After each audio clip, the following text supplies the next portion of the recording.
Assim disse Paulo em 2 Coríntios capítulo 9, versículo 6 em diante. Estou utilizando o texto da Nova Almeida Atualizada, a NAA. E isto afirmo, aquele que semeia pouco também colherá pouco, e o que semeia com fartura também colherá com fartura. Versículo 7.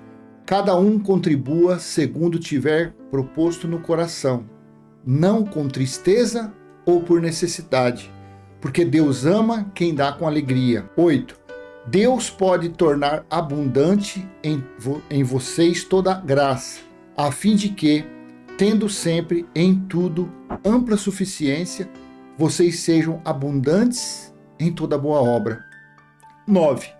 Como está escrito, distribuiu, deu aos pobres, a sua justiça permanece para sempre. Vou agora ter uma observação, vamos ver lá em Salmo 112, 9, foi daqui que Paulo tirou. Salmo 112, versículo 9. Distribuir, dá aos pobres, a sua justiça permanece para sempre, e o seu poder se exaltará em glória.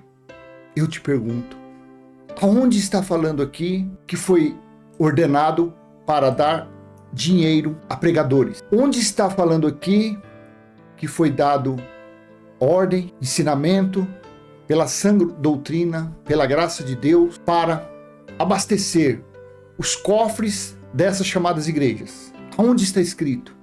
Aí você fala, não, é que você não leu o resto. Sim, mas o resto você quer que eu leia? Então eu vou ler do versículo, nós paramos aonde? Aqui no 9? Vamos ler do 10 em diante, assim que você quer? 10, 2 Coríntios 9, 10. E Deus, que dá semente ao que semeia, e pão para alimento, também suprirá e aumentará as sementes e multiplicará os frutos da justiça de vocês. 11. Assim vocês serão enriquecidos em tudo para toda generosidade, a qual, por meio de nós, resulta em orações de gratidão a Deus.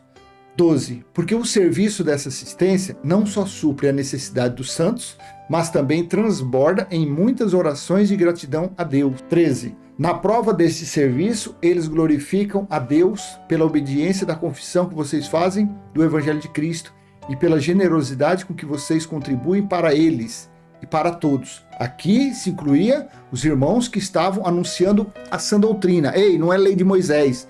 Anunciando a graça de Deus, anunciando Cristo ressuscitado, não o batismo nas águas, anunciando o batismo na cruz, anunciando que dízimo nunca foi dinheiro, porque Paulo não ensinou ninguém a pedir dízimo, Paulo não ensinou ninguém a pedir oferta, voto, cumprir ordenanças do velho pacto.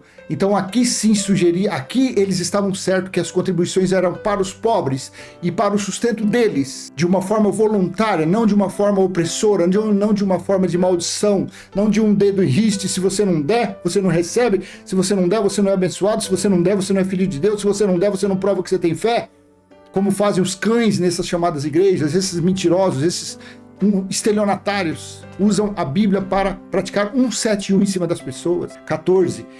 Enquanto eles oram por vocês com grande afeto por causa da extraordinária graça de Deus que foi dada a vocês, não me venha com essa conversinha não, porque nós precisamos das ofertas para pagar as despesas, para comprar e para orar por você. Mentira, ninguém precisa mais de oração. A oração não precisa mais, porque naqueles dias foi antes do juízo do ano 70. Deus estava no terceiro céu. Do ano 70, Apocalipse capítulo 21, do versículo 1 ao 6, Deus, Elohim, o Senhor, o Eterno, o Senhor que é o Espírito, Ele está em nosso espírito. Não existe mais tabernáculo de pedra, não existe mais templo de pedra dedicado a Ele. O que tem por aí são templos de homens.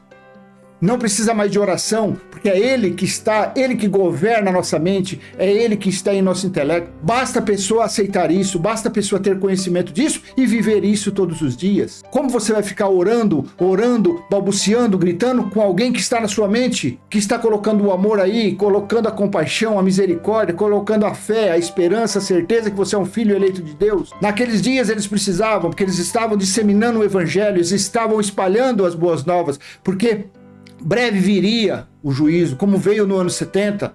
Então eles estavam preparando os irmãos que iriam passar pelo juízo, principalmente os judeus e os israelitas. Claro, os gentios que estavam também em Jerusalém sofreram também, levaram chicotada no lombo, espada no bucho também. Então são falcatruas são manipulações, são mentiras.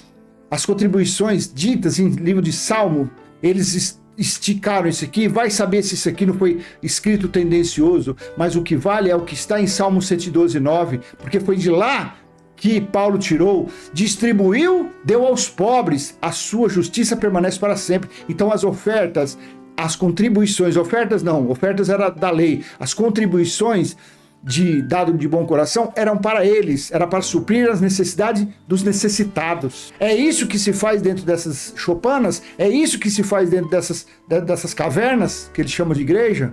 Não, pelo contrário, eles recolhem para o seu sustento, para as suas mordomias, para os seus filhos estudarem nas melhores escolas, eles morarem em mansões no Alphaville. Eu falo aqui de São Paulo, Alphaville, Morumbi, na Zona Sul.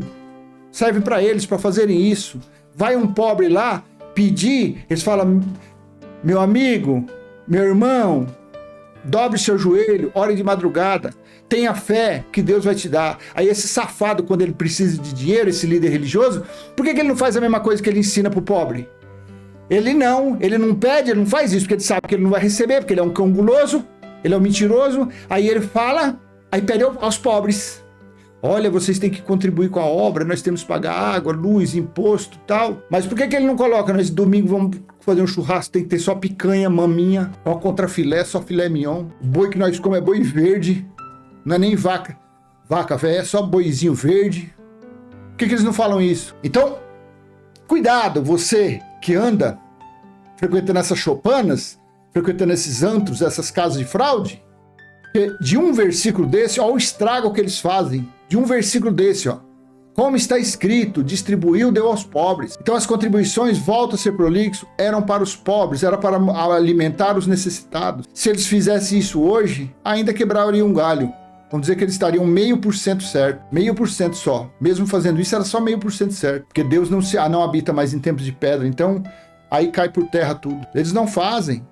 Aí quando acontece qualquer tragédiazinha, aí junta lá, vamos lá fazer a corrente do amor, vamos lá distribuir cesta básica. Do bolso desses canalhas, desses ratos, não sai um centavo. Porque as doações, eles montam aquelas cestas com doações que as pessoas trazem. Do bolso deles não sai nada. Quer dizer, eles têm 10, 20 anos tosquiano, pedindo para eles, falando que a obra precisa, falando isso. Aí vem uma chuvinha, faz algum estrago aí eles pegam só em um dia, pedem os alimentos, vai lá. Aí fala, tá vendo? Nós estamos fazendo como o Paulo mandou. Né, cão guloso? E os outros 19 anos que você ficou só tosquiano, falando que a obra que precisa? Por que você não fala que ninguém mais precisa de oração? Que Deus mesmo está na mente das pessoas. Amém? Por que as contribuições pedidas por Paulo nunca foram para os líderes religiosos? É isso mesmo. Foi para os pobres, foi para ajudar os necessitados. Amém? Deixo então essa pequena mensagem com você, espero ter sido útil. Se foi, dê o joinha, compartilhe, se inscreva no canal. Até a próxima. Graça e paz. Tchau, tchau.